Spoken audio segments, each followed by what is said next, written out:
মেহেরপুরের ২টি আসনের ৬ প্রার্থী এখন ব্যস্ত সময় পার করছেন প্রচারণায়। নির্বাচন যত ঘনিয়ে আসছে উত্তাপ ততই বাড়ছে এই আসন দুটিতে। উৎসবমুখর পরিবেশে প্রচারণা চালাচ্ছেন প্রার্থীরা। মেহেরপুর জেলা রিটার্নিং কর্মকর্তার অফিস চত্বর থেকে জানিয়েছেন প্রতিনিধি জুলফিকার আলী কানন।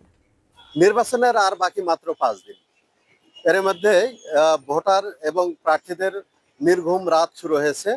বিশেষ করে প্রার্থীরা সকাল থেকে গভীর রাত পর্যন্ত ভোটারদের দ্বারে দ্বারে ঘুরছেন, দিচ্ছেন উন্নয়নের নানা প্রতিশ্রুতিও। তবে এই জেলার ভোটাররা এই বছরে আর প্রার্থীদের মুখের কথা নয়, তারা আগামীতে বাস্তব উন্নয়ন দেখবেন সে প্রত্যাশা করছেন।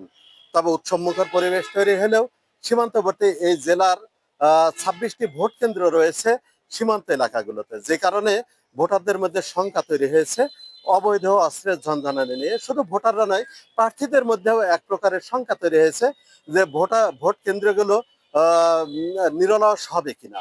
তবে প্রশাসন বলছে যে আমরা মাঠে ময়দানে কাজ করছি, বিশেষ করে অবৈধ অস্ত্র উদ্ধারে প্রশাসন তৎপর রয়েছে। ইতিমধ্যে প্রায় 5টি আগ্নেয়াস্ত্র উদ্ধার করেছে। তবে বিভিন্ন প্রার্থীদের যে নির্বাচনী প্রচার ক্যাম্পের পাশ থেকে কয়েকদিনে কয়েকটি বোমা উদ্ধারের ঘটনায় এই সংখ্যাটা আরো তীব্র থেকে তীব্রতর হয়েছে। তবে প্রশাসনের পক্ষ থেকে ইতিমধ্যে বিভিন্ন এলাকাগুলোতে ঘুরছে এবং তারা এই নির্বাচনী মাঠকে অবাধ করার জন্য কাজ করে চলেছেন। তো এই ছিল মেহেরপুর থেকে আমার কাছে নির্বাচন নিয়ে সর্বশেষ তথ্য।